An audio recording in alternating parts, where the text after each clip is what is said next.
Hi ಎಲ್ಲರಿಗೂ ನಮಸ್ಕಾರ. ನಮ್ಮ ಚಾನಲ್ಗೆ ಸ್ವಾಗತ. ನಾನು ಲಕ್ಷ್ಮಿ.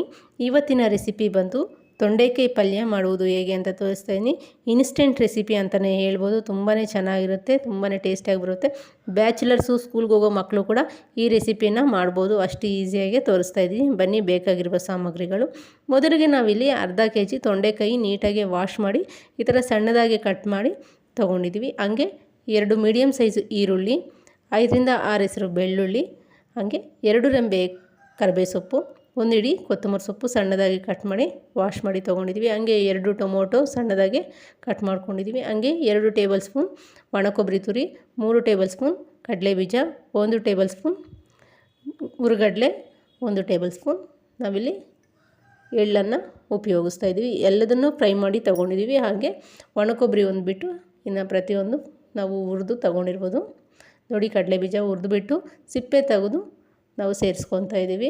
ನಿಮಗೆ ಒಂದು ವೇಳೆ ಇಲ್ಲಿ ಒಣ ಕೊಬ್ಬರಿ ಉಪಯೋಗಿಸೋಕ್ಕೆ ಇಷ್ಟ ಇಲ್ಲ ಅಂದರೆ ಹಸಿ ಕೊಬ್ಬರಿ ಕೂಡ ಹಸಿ ಕೊಬ್ಬರಿ ತುರಿದ್ಬಿಟ್ಟು ಹಾಗೆ ಡೈರೆಕ್ಟಾಗಿ ಸೇರಿಸ್ಕೋಬೋದು ಪಲ್ಯಕ್ಕೆ, ಆದರೆ ರುಬ್ಬಬಾರ್ದು.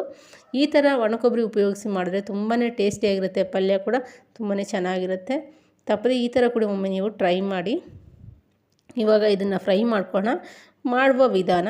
ಒಂದು ಕಡಾಯನ್ನು ತಗೋಣ. ಕಡಾಯ ಬಿಸಿಯಾದ ನಂತರ 1 2ರಿಂದ 3 ಚಮಚ ಎಣ್ಣೆಯನ್ನು ಸೇರಿಸ್ಕೊಳ್ಳೋಣ. ಎಣ್ಣೆ ಬಿಸಿಯಾಗಿದೆ. ಇವಾಗ ಇದಕ್ಕೆ 1/4 ಟೀ ಸ್ಪೂನ್ ಸಾಸಿವೆ, 1/4 ಟೀ ಸ್ಪೂನ್ ಜೀರಿಗೆ, ಹಾಗೆ 1 ಚಮಚ ಉದ್ದಿನಬೇಳೆ, 1 ಚಮಚ ಕಡಲೆಬೇಳೆಯನ್ನು ಕೂಡ ಸೇರಿಸ್ಕೊಳ್ಳೋಣ. ಸೇರಿಸ್ಕೊಂಡು ಕಂಪ್ಲೀಟ್ ಮಿಕ್ಸ್ ಆಗೋದಕ್ಕೆ ಬಿಡೋಣ. ಕಂಪ್ಲೀಟ್ ಮಿಕ್ಸ್ ಆಗಿದೆ.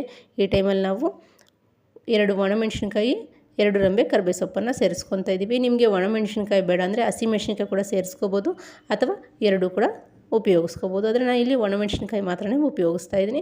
ಹಾಗೆ 5ರಿಂದ 6 ಎಸಳು ಬೆಳ್ಳುಳ್ಳಿಯನ್ನು ಕೂಡ ನಾನಿಲ್ಲಿ ಜಜ್ಜಿ ಸೇರಿಸ್ಕೊತಾ ಇದ್ದೀನಿ. ಹಾಗೆ ಈರುಳ್ಳಿ ಕೂಡ ಸೇರಿಸ್ಕೊಂಡು ಕಂಪ್ಲೀಟಾಗಿ ಫ್ರೈ ಆಗೋದಕ್ಕೆ ಬಿಡೋಣ. ನೋಡಿ, ಕಲರ್ ಕಂಪ್ಲೀಟಾಗಿ ಚೇಂಜ್ ಆಗಬೇಕು. ಈ ವಿಡಿಯೋ ನಿಮಗೆಲ್ಲ ಇಷ್ಟ ಆಗಿದ್ರೆ ತಪ್ಪದೆ ನಮ್ಮ ಕಪ್ಪರ್ದಿನಿ ಸ್ಪೆಷಲ್ ಚಾನಲ್ಗೆ ಸಪೋರ್ಟ್ ಮಾಡಿ, ಸಬ್ಸ್ಕ್ರೈಬ್ ಮಾಡ್ತೀರಾ ಅನ್ಕೊತಾ ಇದ್ದೀನಿ. ಸಬ್ಸ್ಕ್ರೈಬ್ ಮಾಡಿದವರೆಲ್ಲ ತಪ್ಪದೆ ಪಕ್ಕದಲ್ಲಿ ಬರುವಂಥ ಬೆಲ್ಲೈಕನ್ನು ಕ್ಲಿಕ್ ಮಾಡಿ, ಹಾಗೆ ಫ್ರೆಂಡ್ಸ್ ಆ್ಯಂಡ್ ಫ್ಯಾಮಿಲಿ ಮೆಂಬರ್ಸ್ಗೆ ಶೇರ್ ಮಾಡಿ, ತಪ್ಪದೆ ಲೈಕ್ ಮಾಡಿ. ಬನ್ನಿ, ಇವಾಗ ತೊಂಡೆಕಾಯಿ ಈರುಳ್ಳಿ ಕಂಪ್ಲೀಟಾಗಿ ಫ್ರೈ ಆದ ನಂತರ ನಾವಿಲ್ಲಿ ತೊಂಡೆಕಾಯಿಯನ್ನು ಸೇರಿಸ್ಕೊಳ್ತಾ ಇದ್ದೀವಿ. ಸೇರಿಸ್ಕೊಂಡು ಕಂಪ್ಲೀಟಾಗಿ ಒಂದು ಸಲ ಮಿಕ್ಸ್ ಮಾಡಿ ಒಂದು ಪ್ಲೇಟನ್ನು ಮುಚ್ಚಿ 5 ನಿಮಿಷ ಕಲರ್ ಚೇಂಜ್ ಆಗೋ ತನಕ ಫ್ರೈ ಆಗೋದಕ್ಕೆ ಬೇಡ. ನೋಡಿ, ಸ್ವಲ್ಪ ಕಲರ್ ಚೇಂಜ್ ಆಗಿದೆ. ಇವಾಗ ಚೆನ್ನಾಗಿ ಮಿಕ್ಸ್ ಮಾಡಿಕೊಂಡು ಸ್ವಲ್ಪ ಟೊಮೊಟೊವನ್ನು ಸೇರಿಸ್ಕೊಳ್ಳೋಣ.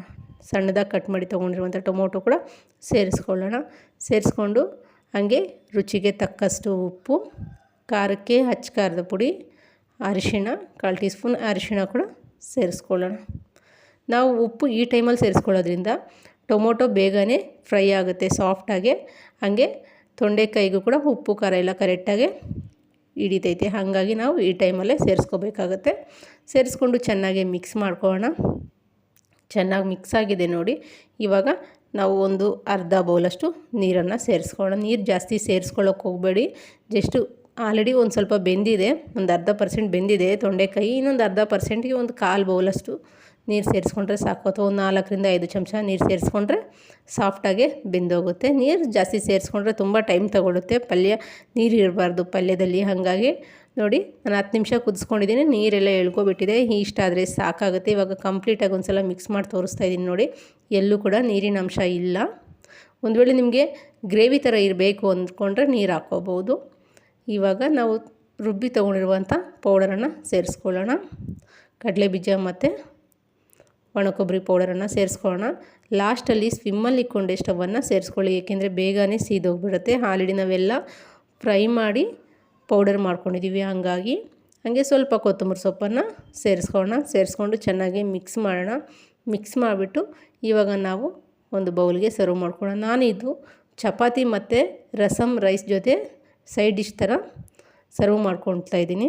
ನಿಮಗೆ ಯಾವ ಥರ ಬೇಕೋ ಆ ಥರ ಸರ್ವ್ ಮಾಡ್ಕೋಬೋದು. ತುಂಬಾ ಚೆನ್ನಾಗಿರುತ್ತೆ. ಪ್ರತಿಯೊಂದರ ಜೊತೆನೂ ಒಳ್ಳೆ ಕಾಂಬಿನೇಷನ್ ಅಂತಲೇ ಹೇಳ್ಬೋದು. ವಿಡಿಯೋ ಇಷ್ಟ ಆದವರೆಲ್ಲ ತಪ್ಪದೆ ಲೈಕ್ ಮಾಡಿ. ಹಾಗೆ ಥ್ಯಾಂಕ್ ಯು.